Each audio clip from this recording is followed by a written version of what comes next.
কাঁচা বাদাম কিনে এনে ভেজেছি কড়া করে, আর এভাবেই কাঁচা বাদাম কড়া করে ভেজে খেতে অনেক অনেক ভালো লাগে।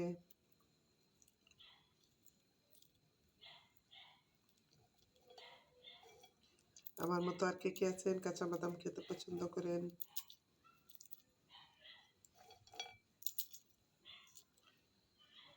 আর শরীরের জন্য অনেক উপকারী কাঁচা বাদাম খাওয়া।